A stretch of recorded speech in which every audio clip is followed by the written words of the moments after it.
In a city known for its fast pace and relentless energy, the early morning hours were no exception. The sun had just begun to rise, casting long shadows on the streets as the hum of traffic and distant sirens filled the air. The sidewalks were alive with people rushing to their destinations, business people hurrying to work, baristas serving coffee to eager patrons, and early risers walking their dogs. The city never truly slept, and its pulse was unmistakable. Jordan Blake, a composed young man in his early 30s, navigated the crowded streets effortlessly. Dressed in a neatly tailored gray suit, Jordan carried himself with quiet confidence. He had just finished his usual breakfast at the corner cafe, where the staff knew him well. A plate of scrambled eggs with chicken sausage and toast was his regular order, something they had perfected for him over the years. As Jordan walked toward his car, a silver sedan parked just down the street. His phone buzzed in his pocket.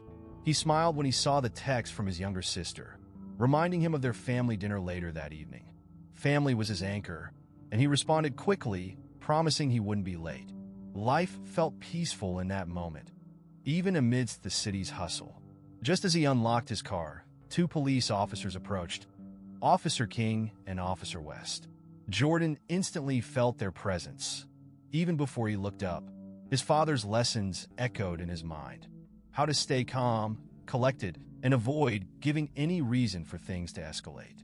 Jordan had been taught early on how to handle encounters like these, particularly as a black man in a city that didn't always play fair.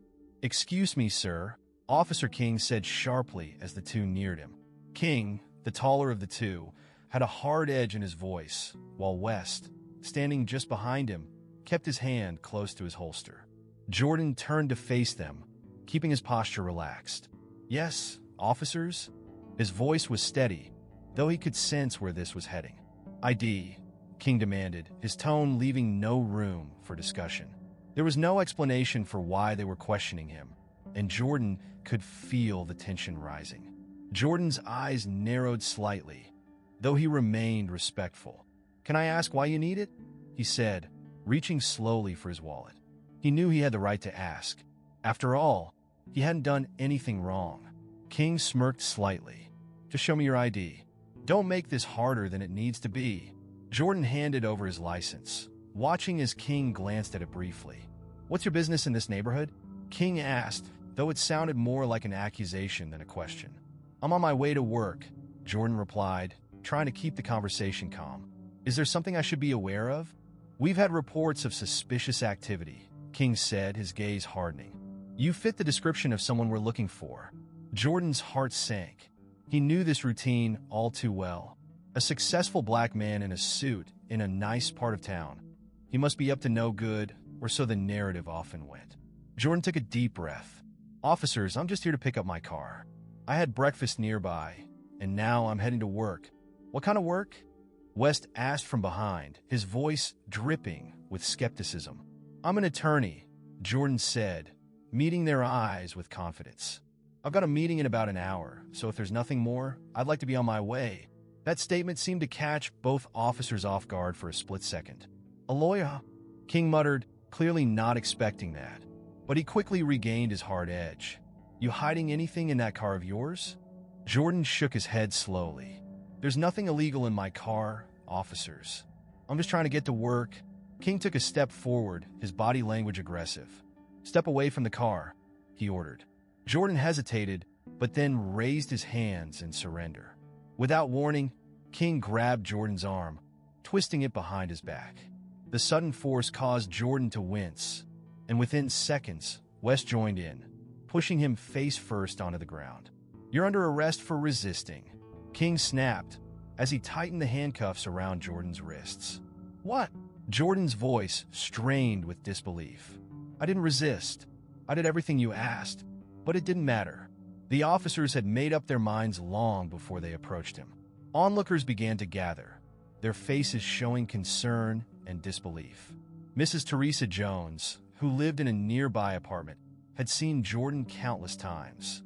She rushed to her window, watching in horror as the officers manhandled him. "He didn't do anything," she shouted. "That young man's a good person."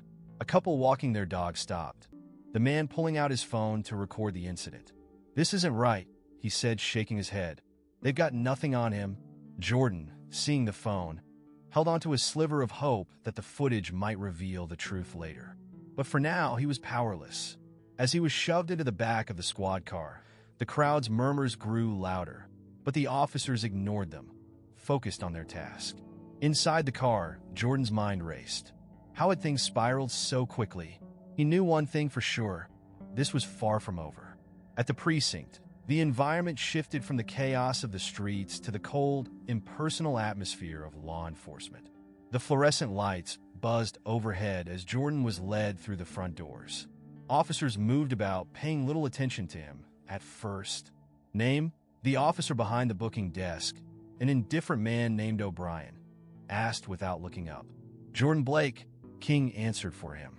As O'Brien typed the name into the computer, his expression changed. He glanced at Jordan, then back to the screen. Without saying a word, he signaled for Jordan to be processed. As Jordan was led away, Officer King exchanged a quick glance with West. Something didn't feel right. Moments later, as Jordan sat in a holding cell, the officer's conversation continued outside. "Do you think he's really a lawyer?"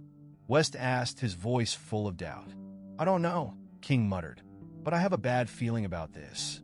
Their conversation was interrupted by Officer Carter, a seasoned officer who had been watching the situation unfold. "You guys need to be careful," Carter warned, his voice low. "Blake isn't just any attorney.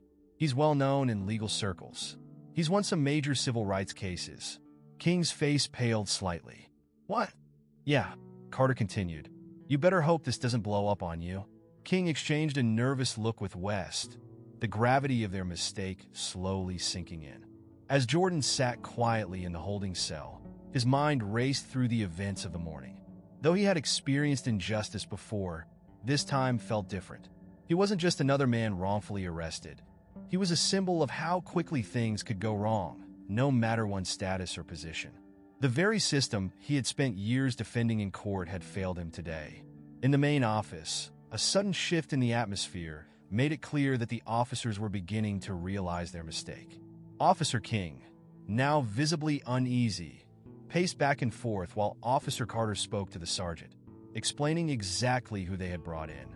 When word spread through the station about Jordan's identity as a prominent civil rights attorney, the tension was palpable. What they had thought was a routine arrest now held the potential for serious consequences. As the hours ticked by, a call came in from Jordan's law firm. His colleague had been trying to reach him for their scheduled meeting, and when Jordan didn't show, they knew something was wrong. Soon, the media caught wind of the situation, and the story of the wrongful arrest began to circulate. A few hours later, the police chief arrived at the station, his face tight with anger. "Release him immediately," he demanded. The officers scrambled to comply, their earlier arrogance replaced with fear. They knew they had crossed a line. As Jordan was escorted out, now without handcuffs, the chief personally apologized. Jordan stood in front of the station, free at last but far from satisfied. The injustice he had just endured wasn't an isolated incident. It was part of a larger, systemic issue. Yet, as he looked out at the crowd that had gathered, he realized that this experience could fuel his fight for change even more. Reporters swarmed him for a statement, but Jordan remained calm and focused. "This isn't about me," he began. "What happened today happens to too many people who don't have the platform or resources to fight back. This is a reminder that we must continue to push for accountability and reform. This isn't the end of the story. This is just the beginning." His words resonated with everyone who had been following the situation, and his calm determination in the face of adversity only strengthened the public support. Jordan's wrongful arrest became a catalyst for larger conversations around policing, racial profiling, and justice reform. His presence at the precinct didn't just shake the officers, it ignited a movement. The wrongful arrest of Jordan Blake serves as a powerful reminder that appearances can be deceiving and that injustice often lurks in even the most routine interactions. This story highlights the importance of staying calm in moments of adversity and using one's platform to bring about change. Jordan's story also shows that no matter your status or success, systemic issues like racial profiling can affect anyone. However, It also teaches that injustice can be fought with resilience and courage. By remaining composed and using his intellect and resources, Jordan turned a moment of personal violation into an opportunity to challenge a broken system. The moral is clear. No matter how bleak things may seem, we must continue to fight for justice and equality, not just for ourselves, but for those who may not have the same voice. Every act of resistance, every push for accountability, brings society one step closer to the justice we all deserve.